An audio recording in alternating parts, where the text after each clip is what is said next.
Hi friends! What do you do if a mistake is made on your fast food order? Well, if you're 6'3" and weigh 270 pounds, I do not recommend that you try to climb through the drive-thru window. But that's exactly what happened to University of Kansas football player when he realized that a chalupa had been left out of his Taco Bell order. This is an old news story, but it makes me laugh every time I imagine the scene. This big football player got so angry that he tried to climb through the 14 by 46-inch drive-thru window, and he got stuck. The manager of the restaurant and the employees were so afraid they locked themselves in an office and called the police. When the police arrived, they laughed hysterically when they saw the legs and the back end of this guy sticking out and kicking around in midair. Police Sergeant George Wheeler said, "When you take a big guy and put him through a small space, something's got to give." I bet that football player learned several important lessons that day, and I hope one of them was self-control.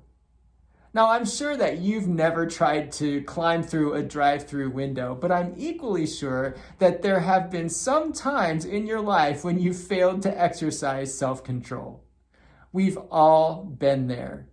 We all struggle with the issue of self-control on some level or in different areas of our life. Whether it's overeating or losing our temper or remaining celibate in singleness or faithful in marriage, cheating on a test, gossiping about a neighbor, living beyond our means, or any number of situations that tempt us to do whatever feels good or whatever satisfies us now, with little or no thought to the consequences that may come down the road. Society and advertisers tell us that we should get whatever we want and get it now. That's why we have fast food and high-speed internet and instant messaging and next-day delivery and credit cards.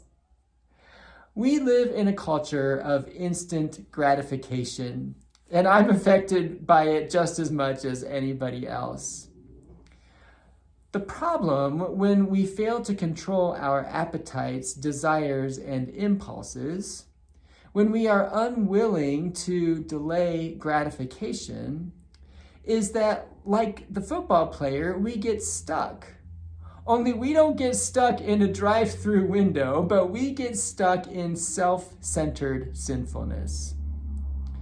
When we get stuck in self-centeredness, then we're no longer moving toward a deeper faith or consistent discipleship or meaningful purpose or any other form of abundant life in Jesus Christ. Now, self-control is not about being perfect. It's not about religious legalism. It's not about earning our place in the kingdom of God or in the community of faith.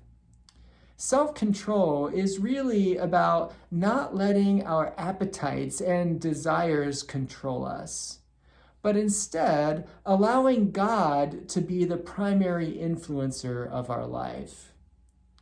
And the more we let God shape our attitude and direct our thoughts and guide our actions, then the more able we are to break free from the narrow window of our self-centeredness and to move forward in the direction of fulfilling God's purpose for our life, both as individuals and as community.